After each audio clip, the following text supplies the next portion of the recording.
বিনা বেতনে শত বছর বয়সেও মুয়াজ্জিনের দায়িত্ব পালন করে এলাকায় আলোড়ন সৃষ্টি করেছেন এক ব্যক্তি। স্থানীয় সবার কাছে বড় মিয়া মুয়াজ্জিন নামে পরিচিত তিনি। বিস্তারিত প্রতিবেদনে। নাম তার নেওয়ার উদ্দিন। মৌলভীবাজার সদর উপজেলায় আমতৈল ইউনিয়নে সনকাপন গ্রামে বসবাস। এই বয়সেও একা হেঁটে মসজিদে আসেন, আজান দেন, এরপর জামায়াতে নামাজ আদায় করেন। প্রথমে এই মসজিদের জন্য জমি দান করেন, নিজে মসজিদ তৈরিতে বিভিন্ন মানুষের কাছে আর্থিক সহযোগিতা চান। নেওয়ারউদ্দিন দীর্ঘ ৩০ বছর ধরে সনকাপন জামে মসজিদে বিনা বেতনে মুয়াজ্জিনের দায়িত্ব পালন করে চলেছেন। বয়সের ভারে ঝুঁকে পড়লেও একাই হাঁটাচলা করেন তিনি। এখনও রোজা রাখেন, চশমা ছাড়াই তার দৃষ্টি এখনও স্পষ্ট। কোরআন তেলাওয়াত, ইসলামী বইগুলো পড়তে পারেন, কিন্তু কানে কম শুনেন। তিনি বর্তমানে ওই এলাকার সবচেয়ে প্রবীণ ব্যক্তি।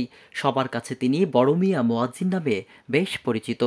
দীর্ঘ 7 বছর আমার জিন্দগির মধ্যে দেখলাম আল্লাহর বান্দায় ফজরন অস্তত সহ ঝড় তুফান বৃষ্টি যাই হোক না কেন, কোনো দিন আল্লাহর বান্দায় মসজিদের ঠিক টাইম মতো আজান দেওয়া এবং মসজিদের খেদমত করিয়া যাইতে আছেন। আমি আবার পর থেকে আমি আবার আগে মুহূর্তে কি জানি যে তাই দীর্ঘ 30-35 বছর ধরে মসজিদ বিনা বেতনে বিনা পারিশ্রমিক নিয়ে আল্লাহর বান্দায় মসজিদ খেদমত করা। নেওয়ারউদ্দিনের 2 ছেলে ও 1 মেয়ে রয়েছে। বড় ছেলের নাম রেনু মিয়া, তিনি পেশায় একজন কৃষক। ছোট ছেলে শাহজাহান মিয়া ব্যবসা করেন। একমাত্র মেয়ে তার স্বামীর বাড়িতে থাকেন। নেওয়ারউদ্দিনের ছেলে ও মেয়ের ঘরে সব নাতি নাতনি দেখার সৌভাগ্য হয়েছে। একসময় কৃষিকাজ করলেও এখন বেশিরভাগ সময় তার মসজিদেই কাটে। তিনি অর্থনৈতিকভাবে সচ্ছল রয়েছেন। ওনার বড় ছেলের ঘরের নাতনিকে একজন মুসলিম আলিম থেকে বিয়ে দেওয়া হয়েছে। বড় ছেলের নাতিকে দারুস সুন্নাহ সনকাপন মাদ্রাসায় পড়ালেখা করানো হচ্ছে। বাবা মৃত্যু যাওয়ার পরে পরিপূর্ণ দায়িত্ব আমার নেওয়ার ভাই পালন করা।